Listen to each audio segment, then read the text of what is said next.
Alright, hi everybody, it is Bonkai922, and we are here for uh, Game of Thrones Season 4, Episode 8, Afterthoughts. Mountain versus the Viper. Now, I've decided, we got smxwing here, we got animerick here, I decided we'll do it this way. We'll start off with the Watch. After the Watch, we'll go into Dead Fort. After Dead Fort, we'll go into Daenerys. After Daenerys, we're going to go to the Eyrie, because the Eyrie thing is connected with also Arya, kind of. And then after that, we'll go into the matchup, Mountain versus the Viper. So, basically, let's start off with the Watch. Now, what ends on happening is we got, I believe her name is Gilly. She is in that town with these crazy folks drinking and shit, there's boobies, whatever. But anyway, and she hears something while this woman's talking to her, and they get attacked by the wildlings. And her name eludes me. John's ex, I guess you call her. Yeah. She shows up. Ingrid. Right, Ingrid. She shows up. They're killing everyone, pretty much. And she sees her. She sees Gilly and the baby, but she doesn't. She's like, and she leaves. And then we cross over to Sam and John and everything. And then Sam's like, he's really pissed. He's really upset. He feels like he killed her. He was the one who slashed her throat, so to speak. And it's a very, very, very difficult situation. That's all we really get there. I mean, unless, what do you have to say about that, Rick? Alright. What this pretty much was the final setup to what's going to be the finale next week. Yeah. Because now we know that as I refer to them, the Wireling Raiders, that's pretty much how I refer to them. Yeah. The Motown, correct me if I'm wrong, estimating is the closest town to Castle Black, if I'm not mistaken. Yeah, I believe. And so now that the Raiders have took it, the Castle Black is surrounded because you got Mance and his crew on their way, one side. The other side, they got the Raiders. Now the limit is, I personally think that the Castle Black could take the Raiders. They could annihilate them if they want to, but it would leave Castle Black empty. And if Mance came while Castle Black was empty, it's a fucking wrap. Like, he would take that shit and they would not get it back. Mm-hmm. That's why they can't leave, because they don't know when he's going to come and they don't want to get caught with their pants down. Yeah. And that's why John is like, we can't leave. There's nothing we can do.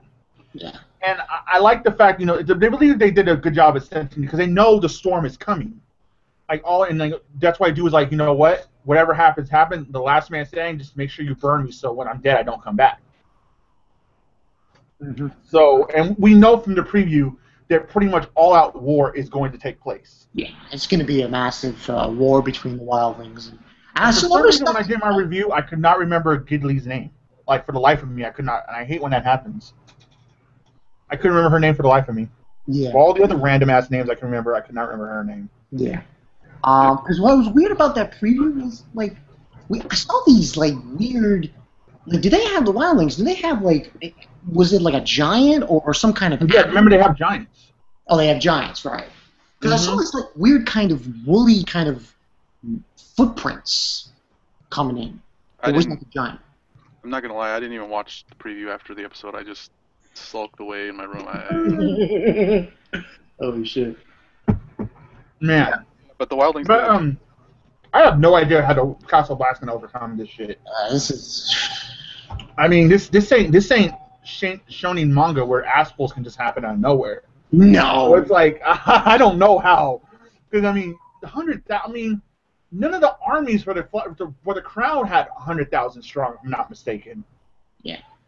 That's more than that's more than what King's Landing has. Yeah. It's fucking crazy. Yeah, I was just looking at the J room, and Jerry Shea was there, and he said Game of Thrones.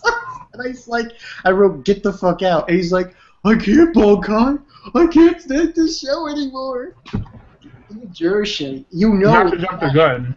You know it's bad with Jurashin. Can't stand Game of Thrones. Not to jump the gun. All right, here's my stance. Why I was able to move on and everything. I never jumped on the Oberyn hype train like everyone else did. I think he was a cool character. Don't get me wrong. I'm not saying he's a bad character, but I didn't think he was the best damn character since Ned Stark, like a lot of other people did. Okay, so what happened to him didn't hit me. It's what it did to Tyrion that's killing me right now. That's what's killing me. It's not over. I don't mean. Granted, I didn't want to see. I didn't want to see that happen, but it's Tyrion that's really like, oh my fucking god, no, kind of thing for me right now. And you know what's really fucked up? Like, after he crushed his skull, he fell down the mountain. Like, I was arguing with Larry. I say it was a draw.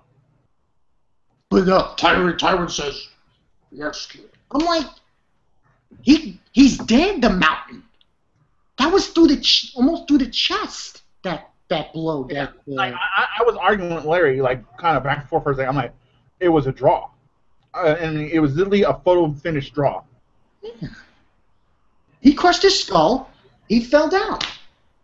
Because you could argue, you could even argue, because I mean, they say what it takes the body like X amount of seconds to die even without the head. Yeah. To shut down. Yeah. Yeah. But yeah, that's what happened with the North. And the ending. We'll get into more of that later. Let's talk about Ramsey and Deadford. Now, basically. He basically sends Weak, who is, Theon, in there to act like Theon, to get into that castle, which is, name eludes me, forgot the guy that, the leader of that castle, which was held by the Greyjoys. It's the moat. Something the moat. Yeah, the moat. So he goes in there to tell the captain there, which they just had a huge, massive battle there. There's a lot of people injured and so on and so forth. That he gives him this note saying, Bolton to surrender and so on and so forth. You can go home and everything. And the guy spits blood in Theon's face. I was like, holy shit. And he denies it, and someone just takes an axe and right in the head. It was very reminiscent of what happened to Theon. Yeah. Actually, if you really think about it, very reminiscent. Very reminiscent. And then this guy says, oh, we can go home. It's like, yeah.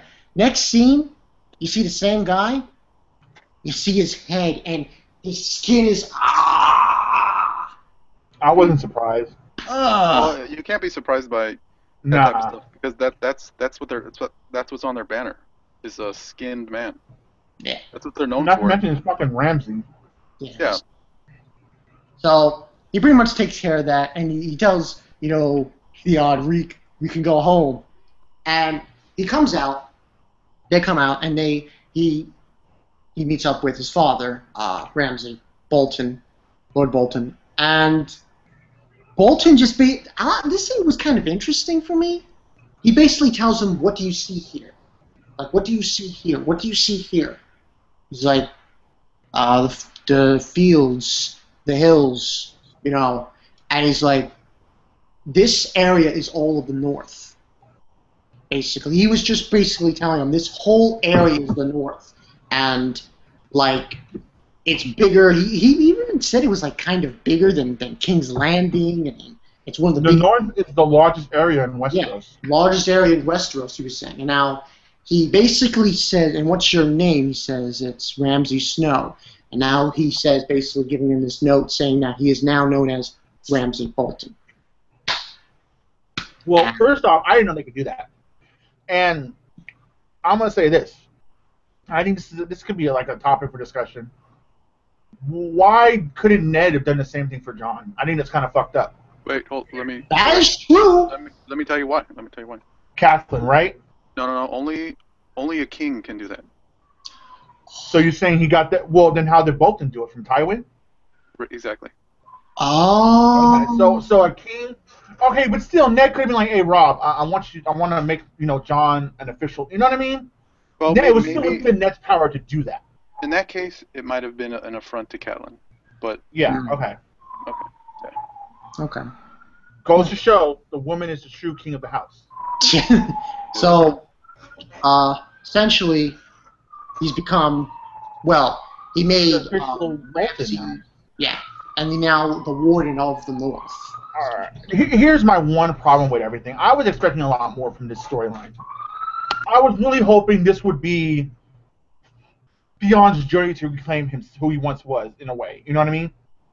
That's what I was really hoping from this. And I know that, me and Larry talked about this and whatnot, but I just felt that would have been the best way. This storyline would have been a great gateway to keep Theon active in the story. Because now the way it is, now he's just going to follow Ramsey around as his little pet the whole time, every time he's around. Yeah. Like, I don't see what more they can do with Theon outside of that. All right. Everything in season 3 and most everything in this season for Theon wasn't in the book. Okay, so all the torture was not. All the torture scenes, all that stuff wasn't even in this book. Theon himself wasn't even in this book once. What? Now these are okay. So let me ask you this: is Theon broken like he is then in the book? He is broken. No, he is broken. This specific scene and all this stuff that happened in this episode did happen in the book, but not this book. So I'm not. I would say I get what you're saying when you say you're disappointed with the storyline, how far it's come, but at the same time, they weren't in the book.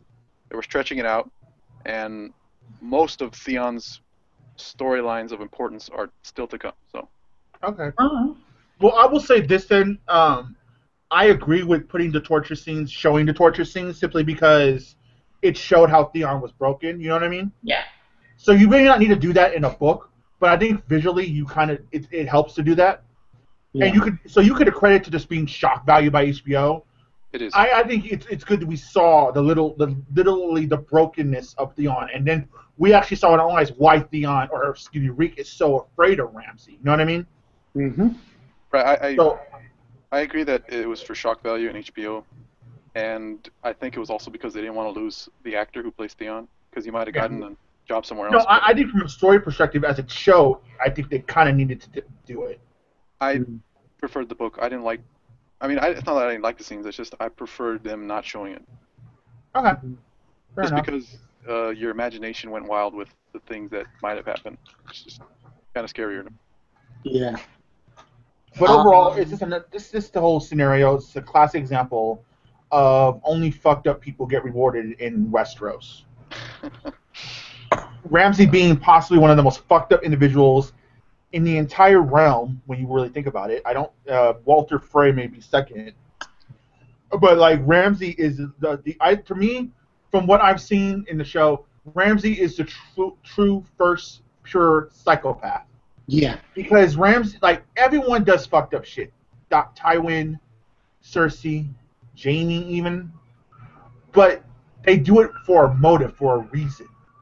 Ramsey literally just does it to do it. It wasn't his order to make Theon a dog. It wasn't his order. It wasn't ordered to him to massacre all the people who took Winterfell, or the people at the Mole, or anything else. No, he does that shit because he likes it, because he's fucked up in the head. Yeah. Now he's heir to having the North. So. Yeah. Well, no. If Bolton was to die, he'd be born in the North, right? Exactly. That's why the heir. So basically, like Jon, pretty much. I mean, excuse me, Rob. Oh, you said half, though. I was like, he would get the whole thing, wouldn't he? No, he'd get the whole thing. But correct me if I'm wrong. I didn't know this if I'm right or not. But the last scene with Theon and Ramsey, where were they heading toward? Home, I guess. Because that city in the distance looked a lot like Winterfell? Well, it would be. It would be. I would think it'd be that I would be there where they would go there because that's where you set up your base if you're in Water North. Right. I think it might be Winterfell. So, actually, I would like even. All right. Let me censor what I'm about to say. I wouldn't like the people who are being empowered, but I would like to see the restoration of Winterfell. Mm. Because I'm hoping then later down the line, someone else gets that shit. You know, I'm just saying. So I would look forward to the restoration of Winterfell. Yeah. All right. Okay, so let's talk about Dany and what transpired in this episode for her. That escalated quickly. I did not see that fucking coming. If I had 20/20 vision and I took off my glasses and I had laser eye surgery, I still wouldn't see that coming. Before we get to that, though, I do want to talk about Grey Worm and Missandei. Oh, okay, yeah. I like that. I don't care if it was filler or not. I like those scenes because it's a prime example of human nature. Like, you can beat someone and mutilate someone to pull all the emotions out, but at the end of the day, they're still human. They still have those feelings, no matter what. And I really do like how Grey Worm, he displays this new take on life. And people will be like, well, he's just like, people probably don't like it because he does worship Dany. But by all means, I mean, if you were Grey Worm, wouldn't you pledge your undying loyalty to Dany too for what she's done for you? I like the fact that Grey Worm is so appreciative of his new life. I really do. I really like that about his character. And I actually like that now that he has freedom, he's actually doing something with it. He's exploring places in his mind and feelings that he's never done before his entire life, ever since being taken. I like the fact that they show that in that character, whether it's filler or not. I like that. It was a filler to a T. But I like it. I don't care. I like it. Yeah, it's all right. It's all right. I like getting to see Grey Worm more. Yeah. So, all right, are there no spokesperson for the Unsullied in the book? Grey Worm is their spokesperson. But he doesn't do anything. So he doesn't do that at all. Like, he doesn't like explore. He's just an Unsullied. Like, he doesn't try to be a person like he kind of is now. He is the devotion side of him that shows in the show is pretty spot on. His loyalty, his you never distrust this man at all. All that is spot on. But he is the spokesman for the Unsullied in Dany's small council there. Okay. As for romance, no. So, it was revealed for this episode, when they were talking about Dany, this little boy gives, what's his face? Hey. Harrison. Yeah. No. Which, and in this note, when I first saw it, I thought, Tywin. That's immediately the reaction I had. I thought Tywin. But then he looks at it, and he reads it, and he's got like a face distortion, and I was like, oh shit, this must be really bad. So he goes over to, what's his face? Jorah. And Jorah reads it, and I kind of knew, like, oh shit, this must be really bad. And he's like, he basically says, let me speak to Khaleesi private. He's like, he doesn't allow that. And Jorah is told by him that, oh, I came to you man to man and not put it behind your back doing it. That way you know. And Jorah then ends up going in front of Khaleesi, and we find out the full truth. This motherfucker was telling Varys everything. Well, no, wait, okay, wait. All right. We already knew. All right. First off, I saw this coming a mile away. I pretty much figured Yeah, because the moment Tywin pricked up, all right, he's gonna, and all right. That small council, remember, they talked about Jorah being their spy, but he flipped and decided to truly be loyal to Dany. And when Tywin's like, all right, give me a pen and a paper, he's gonna expose Jorah, because the best way to disable your enemy is to break this council, right? Mm-hmm. What would be the best way to disable the King's Landing? Kill Tywin. Yeah. Because he's the one running the show. Jorah is Dany's most trusted advisor. What's the best way to cause strife in Dany's council? Expose one of her councils. Now, I also had a sneaking suspicion. I always been suspicious of Barristan, though. So I maybe thought that was a possibility as well. That he was working for Tywin or King's Landing. I always had a suspicion for Barristan. Because that shit was just too damn convenient. I'm just saying. Yeah, it was. But, so Jorah getting exposed, I was not surprised by that. I just wasn't expecting it to come to a head like it did. I wasn't expecting Dany to exile him. I thought she was going to lock him up, and maybe they were going to, she was going to think on it a little bit, because, I mean, I can't blame Dany for doing what she did, because she is establishing her empire, her kingdom, herself as a ruler. And I think back to Joffrey, and I know he didn't do it for these reasons, but Ned Stark was accused of treachery, of betrayal, of mutiny against the crown. Now, as a young ruler, especially in Joffrey's shoes, you had to show an example. Granted, he did that out of personal spite and out of wanting to just be the fucked up individual that he is. He actually took Ned's head. Mm-hmm. But on Dany's side, Dany's in the same situation. She's established herself as a ruler. Can she tolerate shit like that? Especially when half her army are sellswords, who we still, like I said, the only one you can truly probably trust is Dario, but that's only to an extent as well. Dario. So, I'm sorry, go ahead, Mr. No, go ahead, finish your thought. So, I don't blame Dany for that. I know the fandom's going to be pissed. I get that. And I understand why.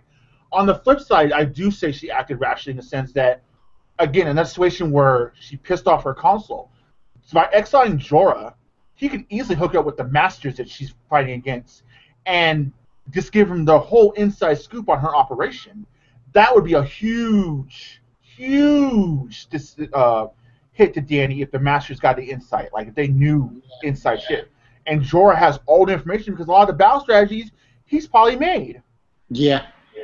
So you do have that scenario. I think Dany should have locked him up. I think Dany should have locked him up and sit on the situation and go from there. That's what I think Dany should have did. I don't think even though it's been so long ago and he's been loyal to her ever since, you still just can't let that shit slide. Yeah. The funny thing about I think this scene should have been in last week's episode, to be honest with you, because it felt so overshadowed by the end of this episode. It's like Agreed. It's like I didn't remember. Yeah, they could have hinted it in last week. Yeah, and it's a very important scene. I thought it was handled far better in the books. I thought it was more emotional in the books. I guess because we had the inner monologue of Dany's thoughts. She was sad inside, but mad at the same time. I don't know. Yeah, she did. Emily has not been the greatest at expressing emotion. Exactly right. The books. She's not good at it. Yeah, in the books, it was a really tough scene to get by because she was so emotional and nearly crying and calling him my bear, because his house is a bear. But it escalated really quickly. Like, well, that was fast. Yeah. But it's funny how Barristan came in there, like knowing like he had something on Jorah. He's like, "You've been spying on Dany," and it's like, says the guy who fought for Robert. Yeah, like, that's what I'm saying. I've always been suspicious of Barristan. I really have, because like the way he just showed up, that shit was just like, it was just so convenient. Yeah, it was so like how did it's like I don't know. Somewhere down the line, it's gonna happen. It's gonna happen. Like, I wasn't buying his whole I just want to serve a just ruler thing. Well, I've never felt that way about Barristan. Probably because in the book, the whole Barristan reveal and Jorah's banishment took place like within a day of each other. Did not take this long. really. I mean, it might have even taken a couple hours from each other, to be honest with you. So does this happen before the Red Wedding in the book? Yes. No. I'm not sure if it happens before or after, but Barristan's reveal wasn't until later in the book. Oh. The funny thing is, there's another person who they never introduced in the show, and he had a companion with him, and all throughout the book, they were with Dany and they were helping her, and then at the end of the book, near the end of the book, I guess around this time, the companion revealed himself to be Barristan. Now, obviously, it's easy to do in a book because we don't know what he looks like. He's just a guy. So, and then he came up with the information about how Jorah was giving secrets and all this, and that's sort of how it went down. But yeah, I don't agree. I don't think that's what hurt this scene so much. I think it was overshadowed. Like, honestly, this would have been a great in-episode scene. Yeah, last week's episode would have been.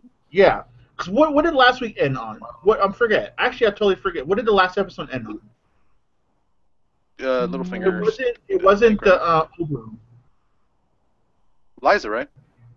Yeah, it was. I mean that was a good cliffhanger, ending for that episode. But still, well, it doesn't have to be the ending to me, but it should at least be a big part of the episode because being in this episode was overshadowed by the fight at the end, which was huge in comparison to do you think it would have been overshadowed by what happened with Littlefinger and Eliza if it was in that episode? No, I don't think so. I mean, a little bit, but not that much. All right, so let's get into the Eyrie. Now, I want to talk about, before we get into the whole confrontation with Littlefinger and the Vale, Arya's scene was so goddamn funny. Like, I already knew, I knew that once they were going through that little valley thing, the Hound and Arya, and then you saw a few flags. I thought, oh shit, they're approaching the Eyrie. So I kind of knew that this was going to happen. And then they approached the Eyrie, and the guardsman's like, and then he Hound's announces, oh, Arya Stark and everything. And he's like, you have my condolences. He's like, and he says that her aunt is dead. And then Arya's like, and she just starts laughing and laughing and laughing. I think it was like a scene where she nudged Hound. I just felt that. You know what's funny about that scene? I don't know if she's laughing about like her situation with like her entire family being pretty much massacred, at the end of the day, or if she is laughing at the Hound. I'm not quite sure, to be honest. No, I think it's the former. I think it's her situation. It's like it's so ridiculous now that it's like laughable how much bad luck she has. Okay, yeah, that does make I can see, yeah. I don't know. It's hard to say like with the whole thing, I mean, and I think the reason why I think about the Hound is because of their conversation at that time, right before. You know what I mean? Mm-hmm. Mm-hmm. And then we had the trial with Littlefinger and Sansa. And let me tell you something right now. Pretty much when Sansa came in there and was talking, it was as if her book, everything that was inside of her just came out. Just everything. She told everything. And it was as if a burden has been lifted from her shoulders. As if she said, this is what happened, this is what they did to me, this is what went down, and then she said about what Littlefinger did for her and stuff and such. And I think this part for me was a change in Sansa's character. This whole episode was the shift of change in Sansa's character, to even the point to the last scene we see her where she's looks like she's never looked before, and to me that's literally like that's the metamorphosis of Sansa's character. So now, in some ways, maybe we could expect now a different Sansa. Yeah. Because all right, here's the thing. First off, I think Sansa made the right choice. I think in like finally like committing herself to align with Littlefinger, which is what I felt she did in this episode. Yes, Littlefinger's a bag of dicks. Yes, he is sadistic, and yes, he has unhonorable desires for Sansa. But first off, who else she got? Second off, if he had some kind of love for her, it's as long as she don't cock tease him, I don't think she's gonna hurt him. I don't think he's gonna hurt her. I really don't. I think he's gonna as long as she pleasures him, that'll be her greatest ally. Like she'll feel like a queen. I really do. And see, that's the whole thing. Like she has this because Littlefinger is living his love for Cat through Sansa now. And he never wanted to hurt Cat whatsoever. I think that's one of the main motivations for him finally activating his plan was because of what the Crown did to Cat. Yeah. Then we have another scene with he talks to the other two of the Vale about the Lannisters and such, and like, you know, that they need to be stopped and so on and so forth. And he brings up Robin and having him go out and such. That was an interesting scene, I thought. And then we also had Sansa talking to Littlefinger in that room, and you know, and then all of a sudden, like, the scene that just like, holy shit, was when he's talking to Robin, Littlefinger, and you see Sansa. For a split second, I thought I saw Melisandre. No, what I saw was that Littlefinger looked at her and he's like, damn, great. Yeah, I thought that was Melisandre. I was like, what's that? Nah, and then Sansa's like, yeah, you know I look good. You know I rock this new dress. Oh my god. What's interesting with Robin, first off, if anyone to ever teach someone about the ways of the world and life, Robin's a lucky little bastard because Littlefinger could be one hell of a teacher. Yeah. I really do like what Littlefinger told Robin. Is like when he's like, again, another classic Littlefinger line. Don't worry about your death. Worry about your life. Mm-hmm. I really did like that. I really did like that line. It was really nice. But Littlefinger just played the Lords of the Vale. Littlefinger and Sansa played them. Like, and you know what? I like the fact too. She doesn't have to go by an alias now within the Vale. Yeah. I like that because, you know, and honestly, they can possibly set up things to take back Sansa's home because she has a claim to it. In the public's eyes, both Rickon and Bran are dead. So Sansa is the one that can have the claim to it. Well, then Sansa and then there's Arya, so. Well, no, Sansa would get it over Arya because Arya is a younger sister. Yeah, she's a younger sister. Sansa is the oldest living Stark right now. Yeah, she is. So get claim to it. Do you want to say anything about this smxwing? If he's there, are you there? Yeah. Yeah, I can hear you. Okay, there's the lag. Oh, there's a lag? Yeah. Yeah, you're lagging. You're lagging a little bit.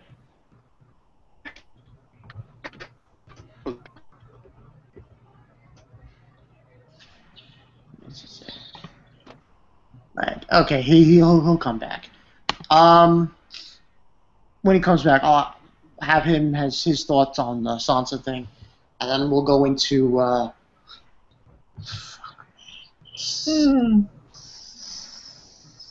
See, on the one hand, I'm pissed off, you know, but you know, are you back at smxwing?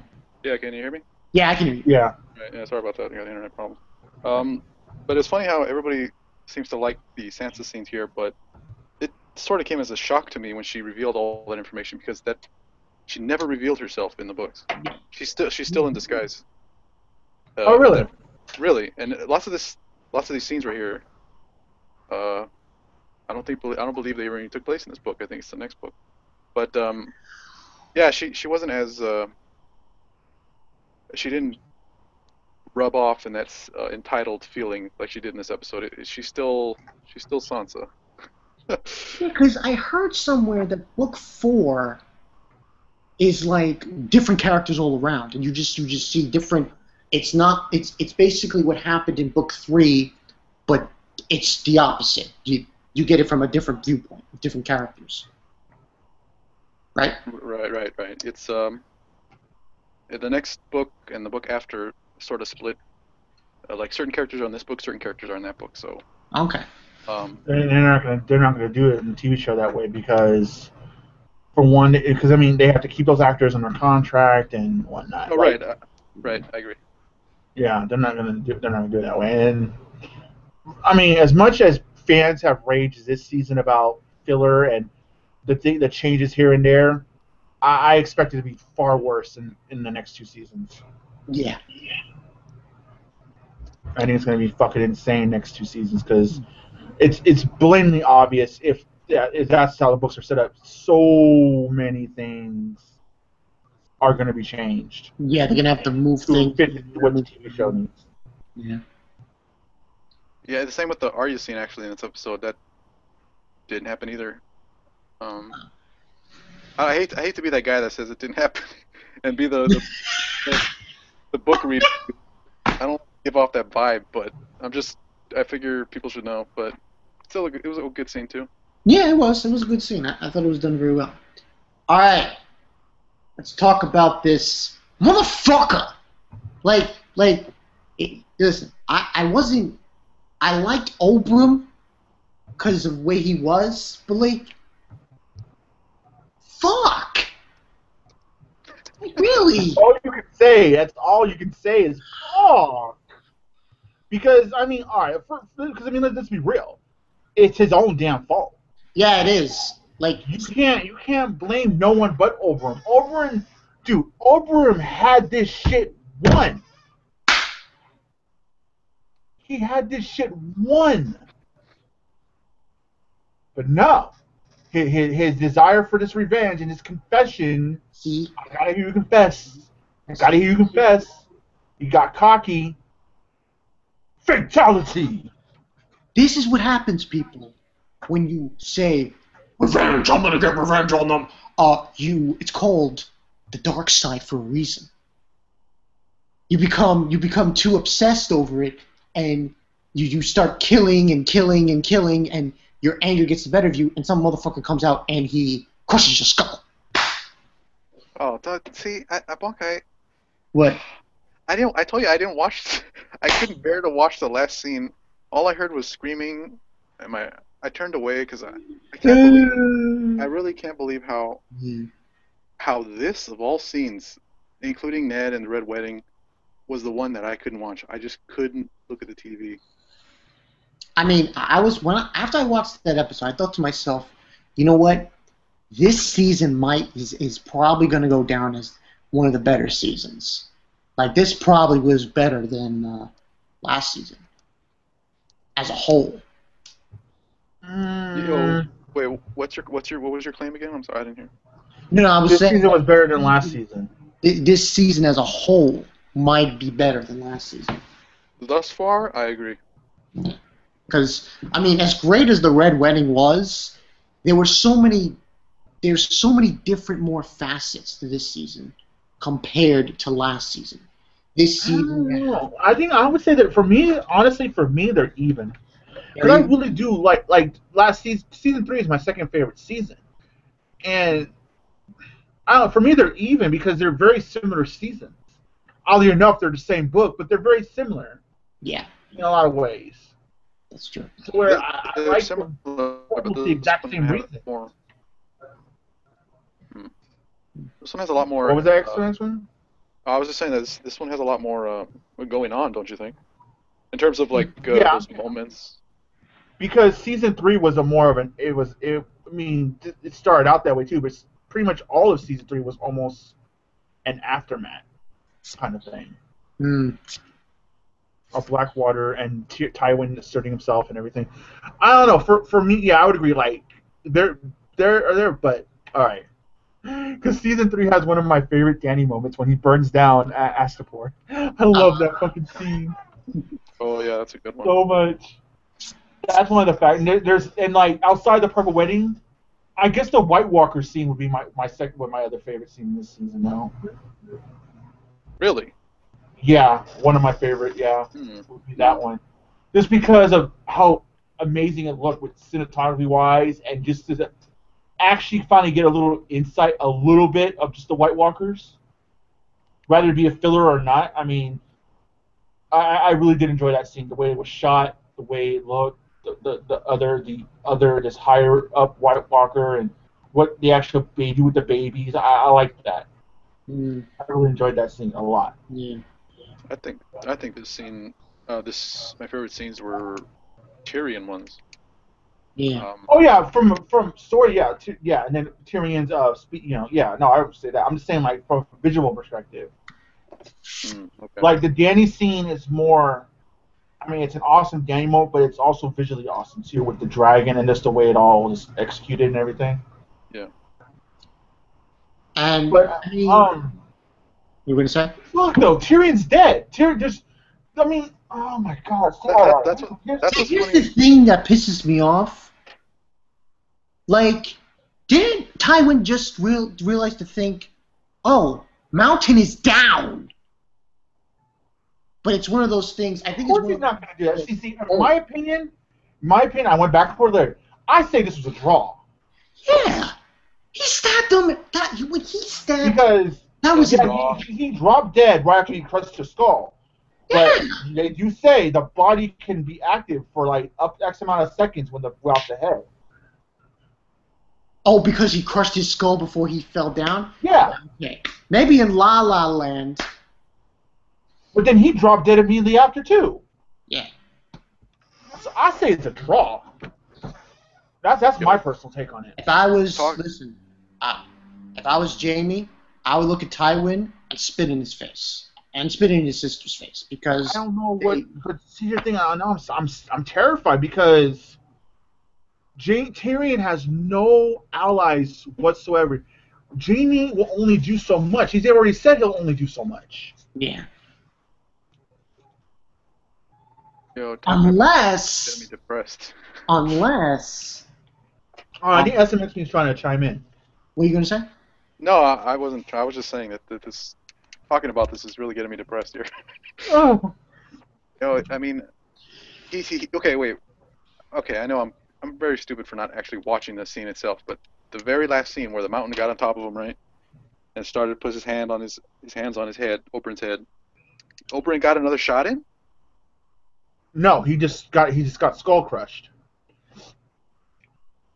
No, because what happened was he died. No, but he. See, here's the thing. Like he put the spear through the mountain's chest. Like maybe it wasn't the kill spot, but he still put in his chest. So like and the mountain was down. He was like, and that's when Oberyn was like, no, you won't die yet, my son.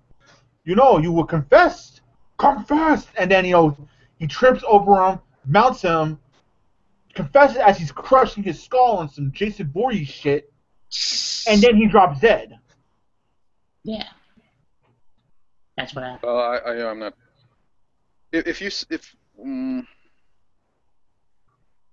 I'm not saying what happened to him or not, but if they both did die dead, then how do you judge that? How do you judge that for Tyrion? Well, I think Tywin judged it as Tyrion, you're dead. Yeah, that's how he judged it. Tywin was like, nah, you're dead. You're gone. It's a wrap for you, little boy, little man. But I will say, at least Oberyn in some way got justice in the end, because he did get to avenge his sister. He's not. Things dead. I will say that. Because what I was going to think about is this. What if someone shows up that we don't expect? But who cares about Tyrion to show up? I just don't know. Bronn's not going to do it. Bronn is chilling, fucking his new wife, plotting the wife's mother's death. He's chilling. Jaime already said he will only do so much. He's not going to, do anything. Jaime, he's on the whole honor thing and whatnot. Jaime's not going to do anything that's going to incompetente his honor. That's why he wouldn't be Tyrion's champion. He's not going to put himself in that situation. Which, but that's something you were on, but I was telling Bonkai, see, I'm not devastated because Oberyn's dead. I never jumped on the Oberyn hype train. Like, everyone thought that he was the best damn character since Ned Stark. I thought he was a great character. but I don't know. It's never like there wasn't enough of him for me to have a strong feeling for him. Well, I get the way you feel, but I think there was enough emotion. I mean, there was enough emotion, I think, backing him for you to root for him and that hard. No, I was rooting for him. No, but see, that's the thing. What I'm saying, he did get his justice. He did. Because the mountain is dead. He got to avenge his sister. He got to avenge his sister, but he's dead. It literally cost him his head. Yeah, it cost him his life, but he did get his justice. But here's what I want to say.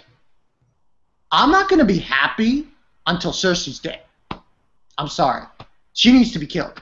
I'm dead serious when I say that. Yo, I felt that way about her. Whatever. Just kill her. I felt that way about her after episode 2 of season 1. Yeah. Because she's a problem. She's a big fucking problem in King's Landing. Not Tywin, Cersei. Because she allowed Joffrey to do whatever the fuck he wanted. And now she's saying, kill Tyrion. Well, maybe if you were a better parent instead of a bitch, then maybe Joffrey wouldn't have been dead. But that's just my opinion. I will not lie. Like, that smirk that she had at the end of the episode, I wanted to fucking... Oh, my God. I wanted to slap her. I wanted to sock her. I wanted to get a knife and stick it in her neck. She got that... it's like, bitch, you got the last laugh. Ain't nothing worse than an asshole or a bitch getting the last laugh. Well, Martells, yeah, they're on their way. They're on their way to chop Cersei into little tiny bits and Tywin. So the Martells send their regards. That's what's going to happen.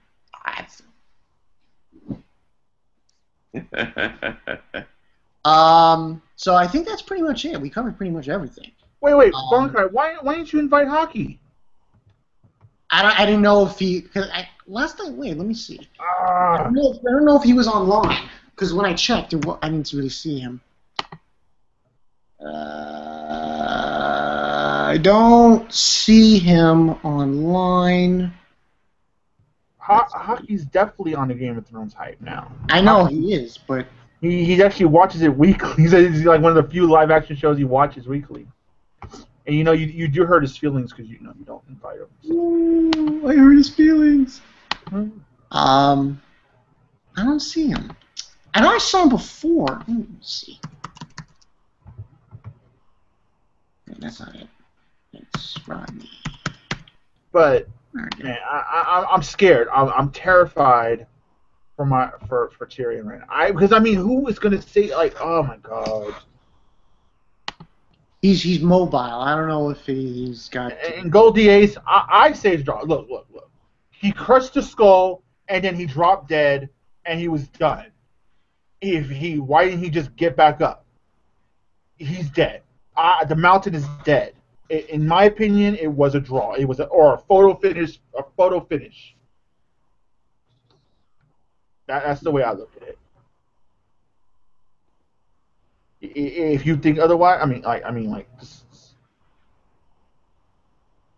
yeah. All right, let me look at the comments because I didn't even take a look at the comments.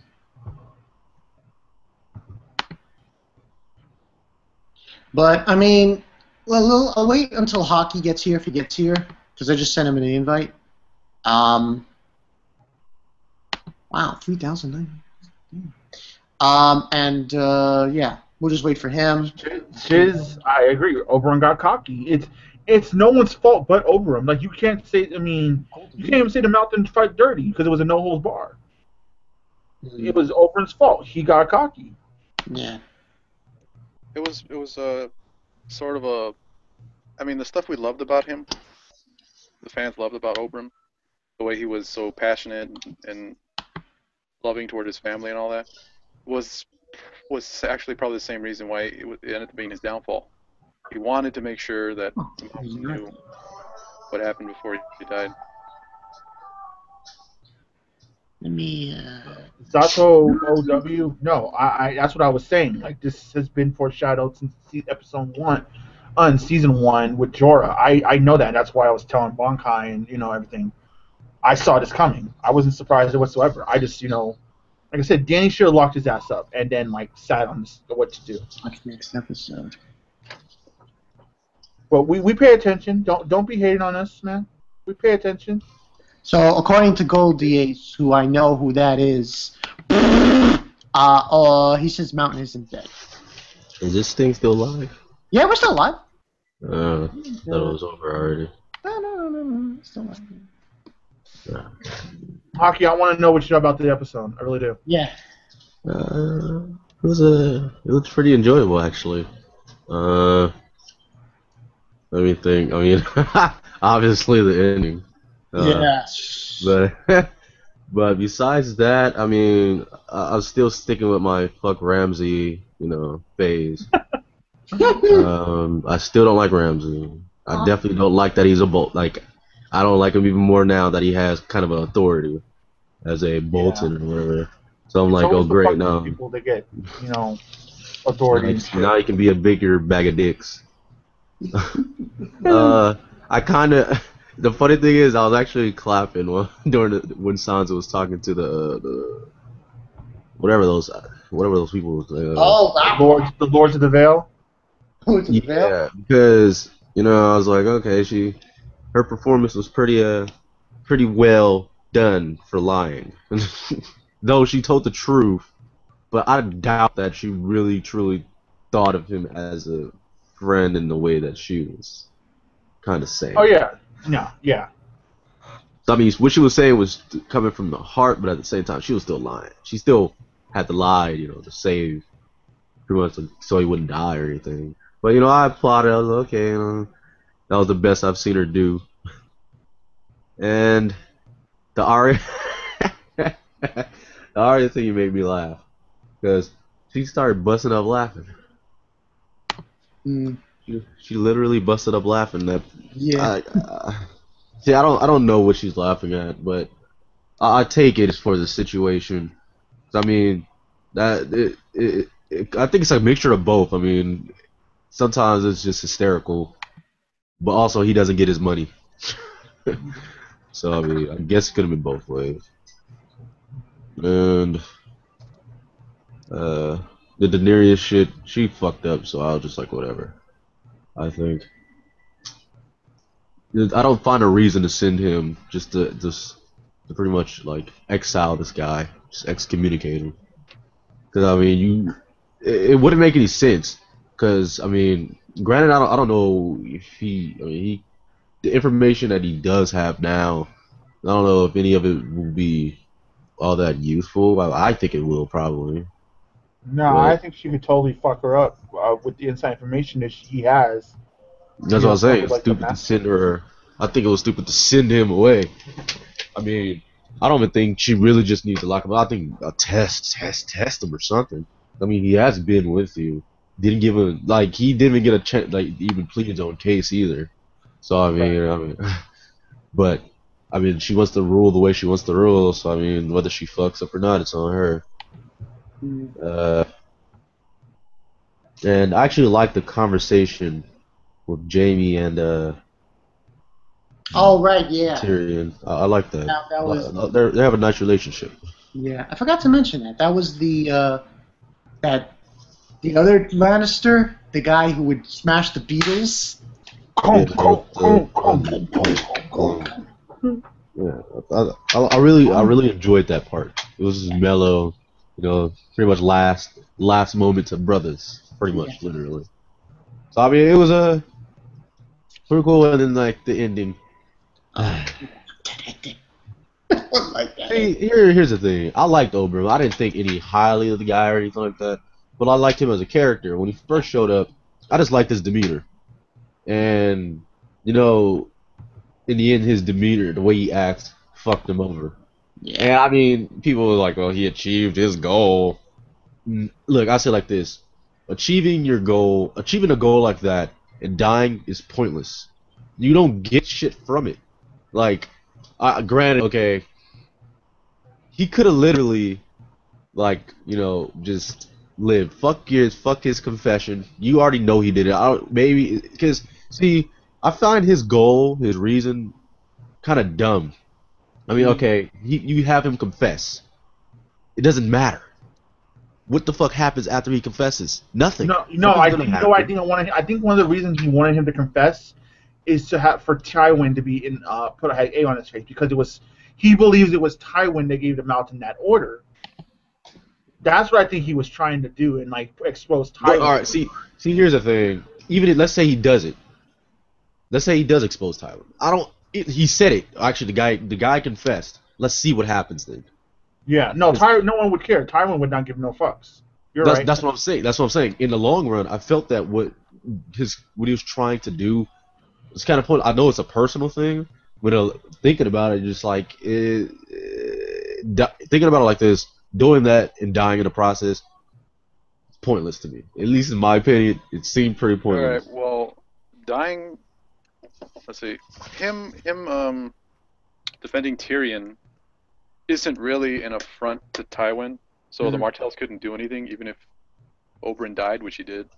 But having Tywin admit it, or some form of admittance toward Tywin's guilt, probably gives the Martells reason enough to start some shit up.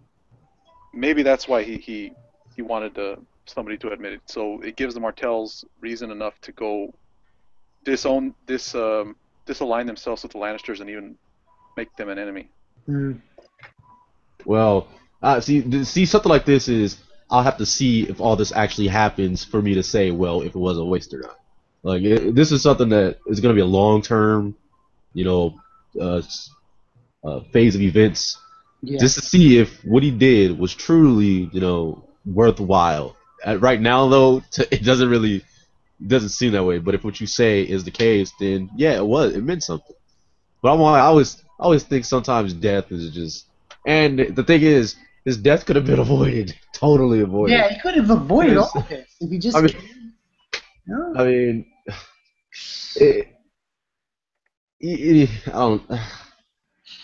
I was just laughing because first, Rick, I was gonna say something because I remember you said he couldn't, like, you talk about getting up or something. He cut his Achilles heel. He's not getting up. If you cut your Achilles, anything with your Achilles heel, I don't know, ankle injuries, period, you're screwed. Like, he's done. So I'm like, the getting up thing wasn't gonna happen. And see, with the thing with the counting the time of death and everything like that, that's too much of a process. There's no way, I don't think, in their time to even determine, time of death. Yeah. Is there a way to actually determine this? So they go based off of what they saw, and if you go based off what you saw, his head was crushed before before he dropped on the ground. Who wants to know that? So I mean, people say he's not dead. I think he's dead. Saying for me. No, see, look, I understand because look, I'm a Tyrion fan too. So you're not too. Yeah, Tyrion. I'm tripping. I'm a fan too. So I wanted to get away, but at the same time, I'm like, wishful thinking it's past that, man. And see, that's the thing. I mean, having him as a champion is good because he's a good fighter, but he had his own selfish goals, which pretty much literally interfered. Oh yeah, absolutely. Got in the way. I mean, he was a double-edged sword, like literally. No, but see, this is why I think Tyrion. Oh my God, I can't even say the words. I'm not gonna say it. I'm not gonna say it. But what more? If he, all right, what more is there for him to do? Because I mean, if he does somehow, get saved from execution, he's a fugitive. He'll be a fugitive the rest of the story. Or until the crown, until maybe not even if Stannis won, he would probably still kill Tyrion. Because that's the way Stannis rolls. Fucking mean bastard. I had to stick that in there at some point with smxwing. I know. But I'm just saying, like what purpose would Tyrion serve within the story going forward if he is? Because his purpose has always been. At first, he was like the free spirit that fell into this responsibility. he found he liked playing the game, having a role in it, and that he went for it. He then, of course, his character arc was trying to please his dad so he could get what was rightfully his. And then his dad blew it in his face, and so then it was just making better situation. And in this season, it's been the whole, fuck my family, I'm so fucking tired of their bullshit kind of thing, to where it's gotten to here. So if Tyrion was somehow to escape, what role would he play in the story going forward? What could he do without his family? So backing as far as financially and not being, because the reason why Tyrion's been able to do what he does is because he's either his family's money and power or being put in a position of power by his father. Yeah. Well, that's when how to I wasn't take that away from Tyrion, what would he be? A strategy. Can't even say it. Strategies. But for who? Do you think Stannis would not take Lannister into his camp? I don't think Stannis wouldn't do that. Even if Tyrion would be like, fuck my family, I'll help you do whatever you need. The fact of the matter is that he, and I'm sure Stannis knows this, is the one that led the assault against him at Blackwater. Stannis can't get over that shit. He's a spiteful son of a bitch. You can't say he's not, smxwing. You can't say he's not. I won't. I'm not. But yeah, I won't say he's not spiteful. What would it be for Tyrion in the world? Not to mention there would be a huge price on his head, so everyone would be gunning for him. I don't know what Tyrion would go from here if he lives, and that's scary. That's terrifying. I don't. For real, I really don't have a feeling he's gonna die. I really don't. What will he do? I don't know, but I'm just like, I don't know. I have a feeling. It's a gut feeling that he's not gonna die. But what'll the events that'll happen? I don't fucking know. Yeah. But if he does, it's his time to go, man. I mean, and that's sad but true. Haki hit it on the nail. It would be his time to go. It would be. Because honestly, much as we all love Ned, would you really want to see Ned on the wall the whole rest of the story as a member of the Night's Watch? smxwing? No, that's true. I've always thought about that myself, how the story would kind of be lame if it actually went. Yeah, that would be such a broken man to go from what he was to being a member of the Night's Watch. I mean, granted, we see how he would probably be Lord Commander, but still. To have to forsake all his children and everything. To know, and dude, that would have tormented Ned to know he can't secure the safety of his daughters and his son and his wife. Mm-hmm. Ned Stark. Get me all depressed again.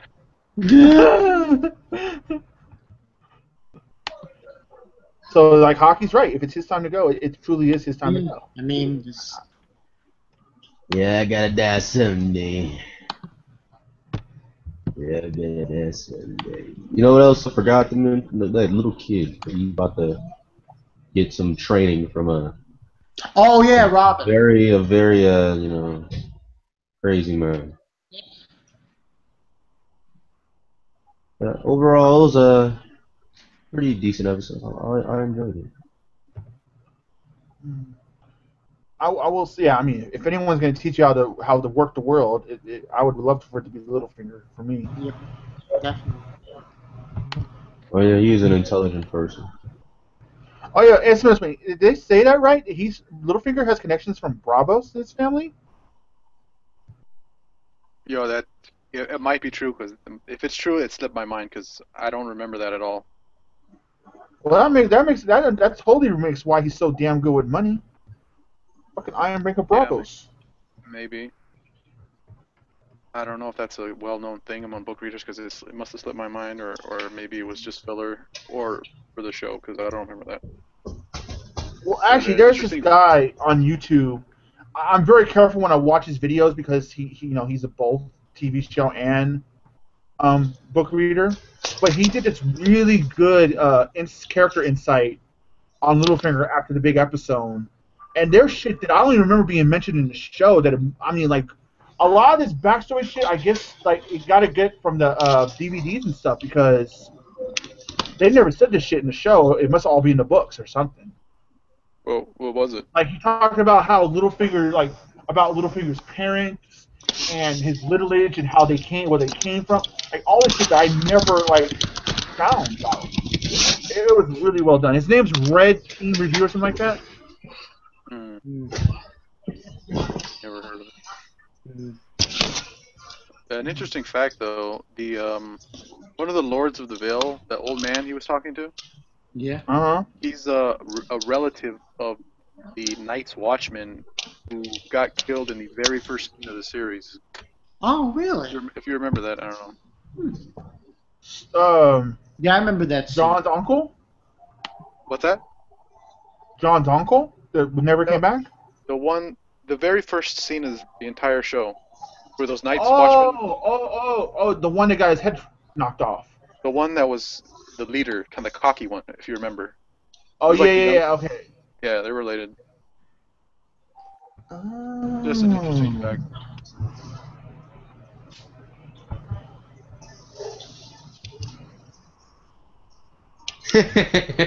Andy says, Rick, he's like, ask yourself this question.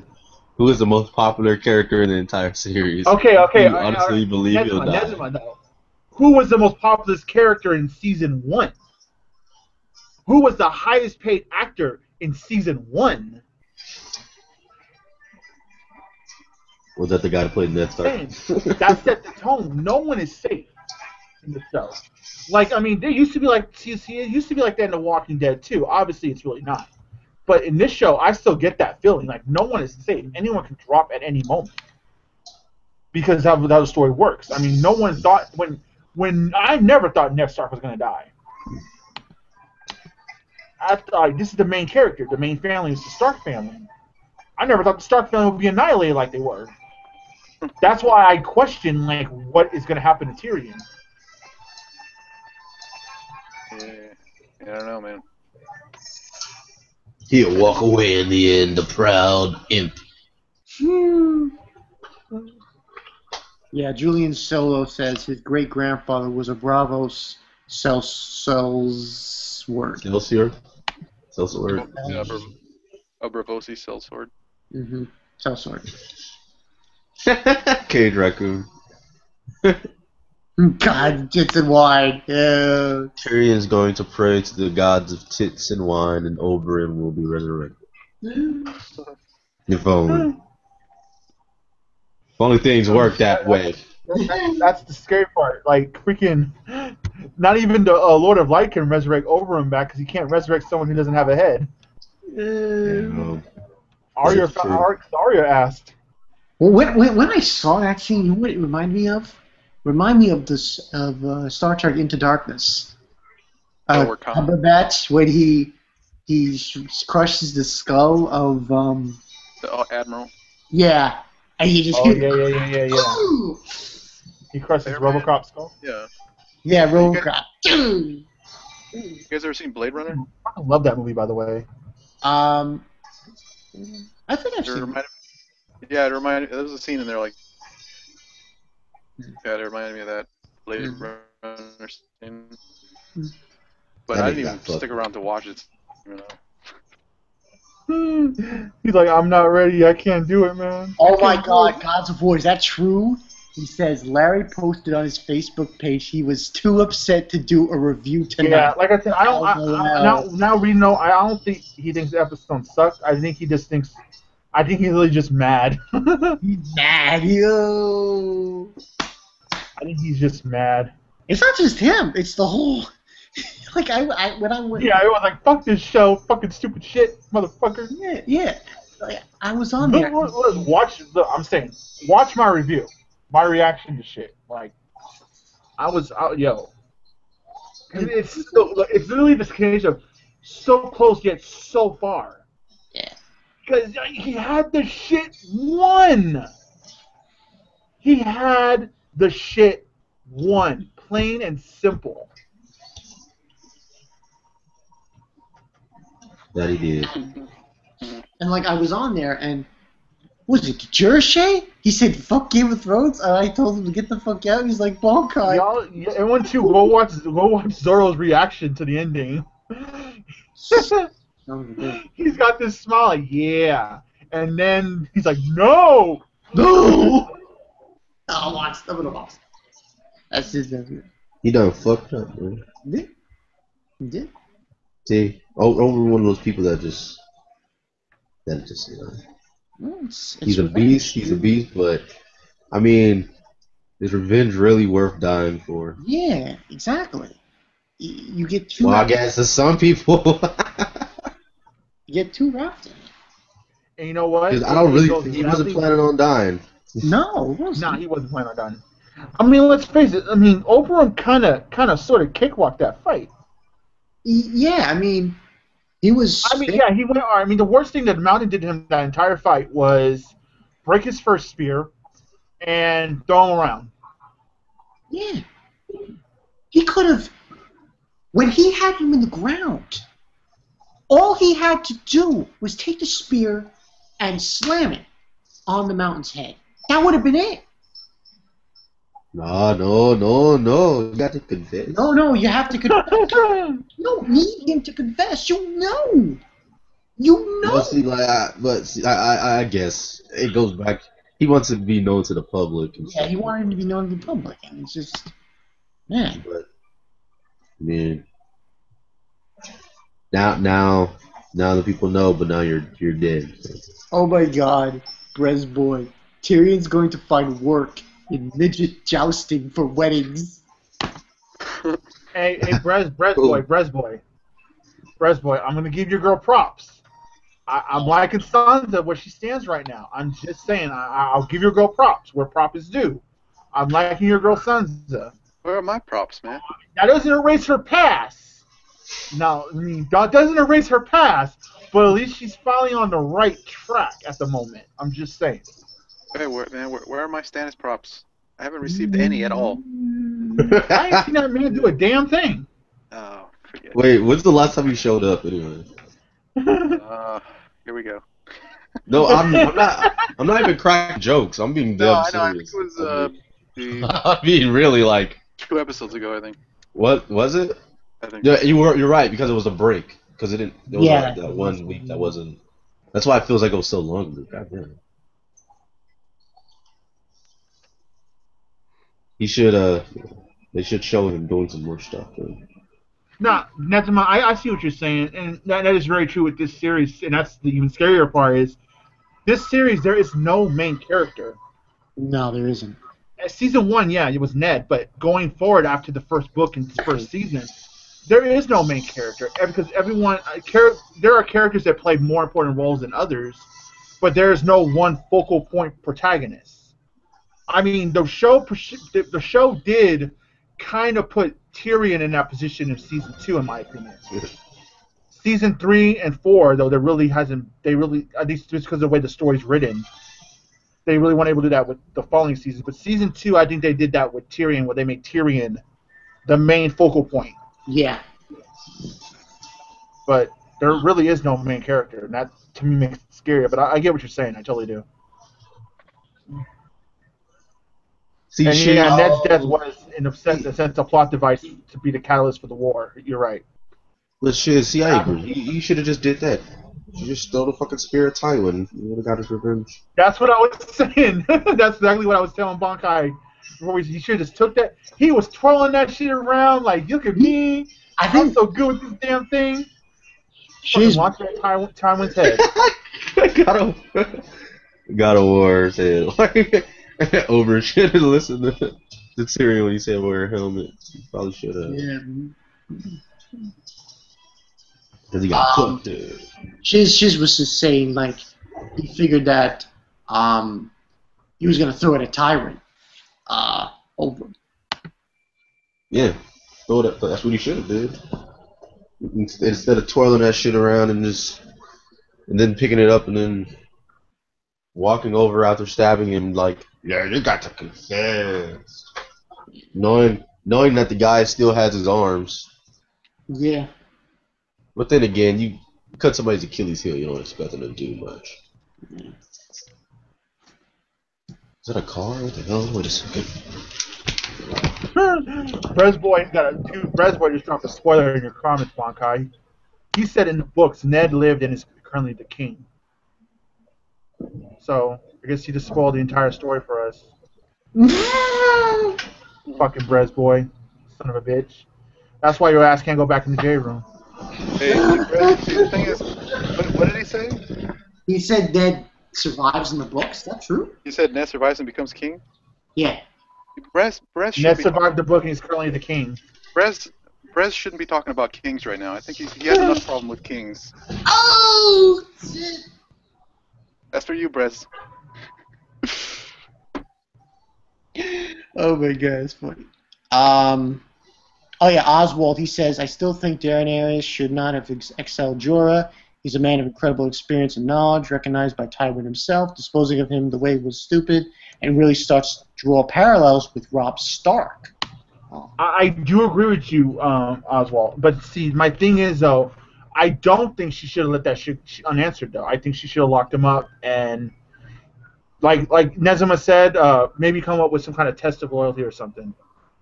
But I don't think she should have just let it go, like do nothing about it whatsoever. No. Get out of here, and if they see you by sunrise again, they're going to hang you. Whatever That's the thing about Emily, though. Like, that's why I'm a little disappointed. I knew that scene was coming.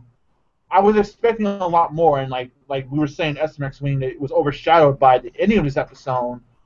But I think all of it goes to the fact that Emily's acting has kind of went downhill a little bit throughout the series, where she's not able to express extreme emotion very well.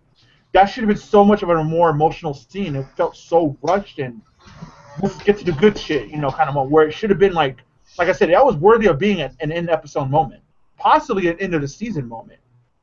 Yeah. I think that's what it should have put it. That could have been a good end of the season moment. What do you think? Yeah. What happened?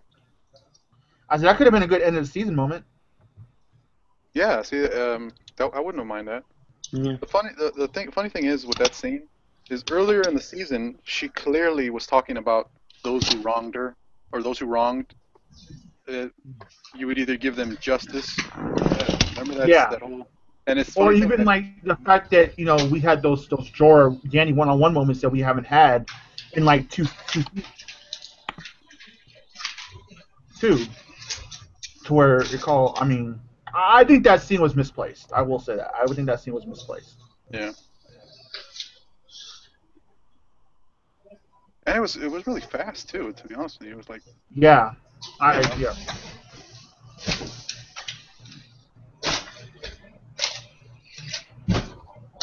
I think about it when I was like the Game of Thrones. Hey, Haki, do you watch it with your brother?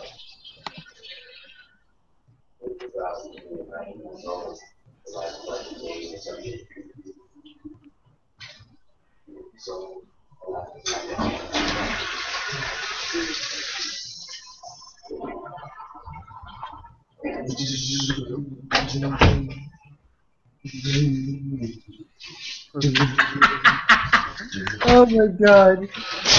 Looking at smxwing wrote, Blackhawks remember. Okay, wait, Nezima, alright, you've mentioned the name of the person whose death will have the greatest impact during this stream. Yeah, he wrote that. As has everyone else been prepared for it. I don't want to know what you're talking about. I don't want to know what you're talking about. So I'm going to move along, Yeah. I'm moving along. I don't want to know what you're talking about because that sounded spoilers. Keep walking. I'm walking away. I'm walking away. That sounded a bit spoilerish.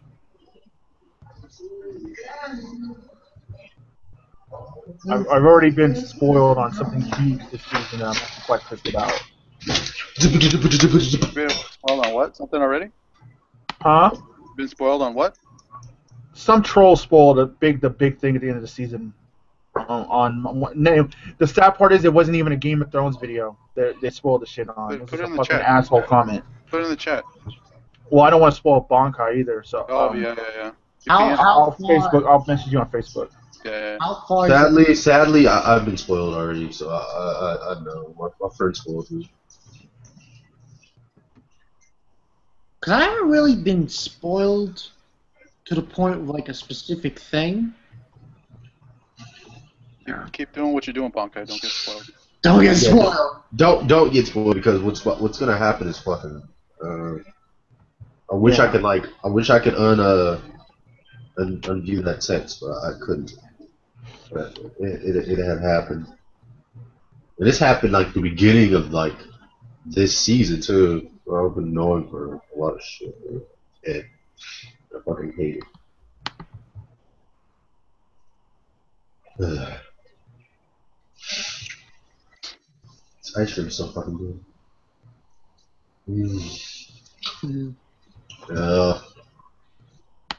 It's actually kind of nasty. Let me see. But yeah, I'm not trying. But not only that, but I remember. Yeah, I kind of got spoiled on the Red Wedding as well. Oh. Dude, and the funny thing is, it was by someone on the bus. This one lady that I rode the bus with, she always rode the bus at the same time when I was going to work, and she was reading Game of Thrones, and we were talking about the series, and I guess she assumed I was a book reader, even though I was always talking about the show. She kind of just like, I was like, I can't be mad, but I'm mad. Thanks a lot. See, look. If that was me, I would have been like, bitch, you know you just spoiled me. You know she would have known. She would have known she spoiled me. That whole bus would have known. How you like you fucking cunt? my blackness would have came out. Like, look, I would have got everybody on the bus. Like, look, this lady right here just spoiled me. What are we gonna do about this? Oh my god. Soon she gonna go around spoiling everybody. Oh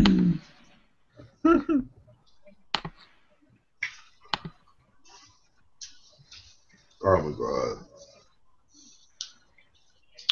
I've had too much food today, I think. Too much food? Yeah, I've had too much food today. Yeah. Alright. I guess we can close it up, seeing as how we all... I mean, pretty much we talked about everything we want to talk about in the episode. Yeah, we pretty much talked about everything. I want to mention one thing. Okay. At the end of... Oh, wait, I didn't say one thing. I forgot. But I'll let you finish. I forgot to mention this when I was talking about, like, giving my overview. The part with the fuck, what are those people called again? The wildlings? Yeah, the wildlings. There we go. Fuck, I cannot remember what they're fucking called. With the chick didn't kill the girl and the baby, which inspired me. Oh yeah. I was just like, oh, isn't this convenient? I think the show is making it to where they're like really hateful wildlings and the not so hateful wildlings with the whole cannibals and stuff. Yeah, but then again, she was killing everybody there. Yeah, it's true. Except for the one with the baby, I guess. I mean, like, I'm glad she did it though, because I mean, you got those fucking cannibals. They're like, baby, the other white meats. You really maybe it tastes good. I'm worried. Crow tastes good.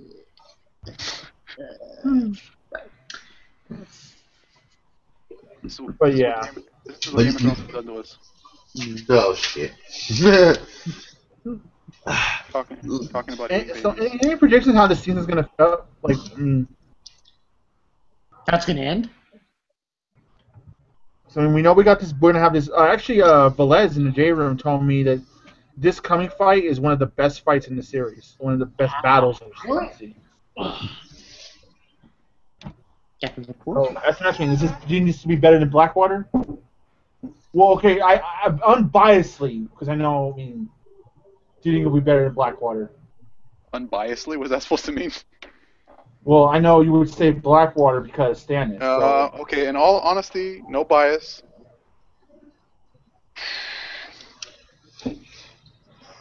I'll say it's on par. How about that? Okay, fair enough. All right. I don't know if the show is going to make it that way. I don't know if they're going to pull out the budget, but In the books, I think it was on par. Maybe a little less. But let's put it this way: I think Blackwater was a better battle, but I enjoyed this more. Put it that way. Okay. Good to know. Yeah, it should be interesting. I mean, as long as I want to see for the ending, I want to see the conclusion of Tyrion, because I can't. Hopefully, I'm thinking they're going to though. Probably the last episode. Hopefully. It'll probably end the season with that, I think. Yeah, probably will. Yeah, that's pretty much all thoughts, people. We're gonna before we head out though, and everyone signs out. I want to mention something. At the end of July, the week of the 21st through to the 25th, I won't be here. I will be in. I can't believe I'm going here. Las Vegas. And Haki, we're running Bankai's channel for him. No content, people. No. Yeah, I'm gonna be gone in Vegas, 21st to 25th. Yeah. So anyone who's in California can hop a ride to Vegas with me. Hell no. That's not gonna happen. No one. When did you say it was, man? What? When did you say it was? Vegas. No, I know when. What the 21st to the 25th in July. Yeah, man. Maybe I can make it. It depends what we do. What are we doing? That's what. Yeah, I mean, LA is LA that far from Vegas? What? Yeah, the hell. Yeah. I would assume. Okay, I never been to LA. It's some hours, man. It's about 4.5, 5 hours. Yeah, it's a trip.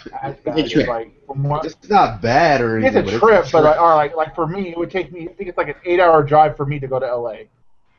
I'll say like this: it's enough to where like I would have to rent the car. I wouldn't take mine. Like I said that. That's not gonna work out. You're driving a hot ass desert too. Yeah. Yeah, but we got AC. Just go road trip. Bankai's paying for everything. Look, if you paying for everything, I'll do it. Okay, so this is what's gonna happen. This is how we're gonna do this. This is how we do this. smxwing, he's gonna get the van. He's gonna pay for the gas and everything. He's gonna go get Haki, and then he's gonna swing by Sac, come get me, and then we're gonna head to LA. I mean to Vegas. Yeah. We'll meet you at the Palace, Bankai, and you get our suite, okay? Yeah, I just, I was just thinking of, but yeah, that's the story. It's gonna happen in July. Towards the end of July, so, I'm worried about that, but, so on and so forth. I just want to mention that. Nothing else to mention. Just probably one piece that I'm probably gonna do episode review, but really nothing else. Also tomorrow night, or I should say tonight, I'm hosting the Death Squad. So it's gonna be me, me, Taking, Lunar, Rick. You're probably gonna be invited. And I'm guessing anyone else. I think it would be like Bon Anime or something like that. Other people. But that's the story there. Thanks for joining for this Game of Thrones. Kim with Shotgun's upset, but hey, we talked about it. That's it. I'm Bonkai922, and I'll let everyone sign out. We'll start with Haki. Oh, wow, okay. Alright. Well, I'll show Haki here, people. I came in kind of late, but, whatever. And, I'm planning on starting from zero, so I don't know if I'm going to do it yet. If I do, I'm probably going to delete my old channel. So, I'll figure out eventually. I don't know yet. I just feel like challenging myself. But I'm not sure yet. But anyway, yeah, I'm going to go back and continue to play Dark Souls and get annoyed a little bit. But thanks for inviting me. You're welcome. Rick? Oh, okay. Animerick here. I just uploaded my personal Game of Thrones review, so you guys definitely check that out. Later tonight, early tomorrow, will be my Penny Dreadful episode review. Awesome fucking series. Everyone needs to definitely jump on that shit. And then then we'll see what the week holds going forward. So yeah, thanks for always Bonkai and the invite, talking Game of Thrones, everyone. And you guys, you can catch me on Jorah Fanboy stream tomorrow night, and myself and Bonkai on Larry's channel OAW Friday for a small council discussion, as well as smxwing. And we'll talk more Game of Thrones. So. All I can say, though, going out, fucking Tyrion over him, fuck! SMX-wing? Yeah, I don't make videos, I'm just a commenter, so if you guys anybody want to talk Thrones, just hit me up. Thanks for the invite, Bonkai, and it's always good to talk to you guys. Mm-hmm. Great episode, and stick around next 2 episodes. Please. Yeah. Okay, so yeah, that's the story, people. Bonkai 922. We'll see you guys later. Also, I want to mention something about the other channel that I'm doing. Next week, after the 5th episode of Penny Dreadful, I'm going to do my first impressions, and I will upload that video on this other channel, which is called Shikai 922. When Game of Thrones is over, you're going to see a lot of activity on that channel. My brother is going to start reviewing True Blood, the final season. That's the final season, and he said he wanted to do it, so I said, okay, I'll let you do it. So you'll start seeing those. I don't know when he'll do them, though, because of his crazy work schedule, but he might do them like Monday nights, Sunday nights, but we'll see. But look forward to seeing that.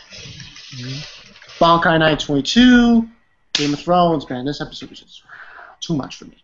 Way too much. So much that everybody in the community is like saying, fuck Game of Thrones. It's crazy. We'll see you guys later. Peace.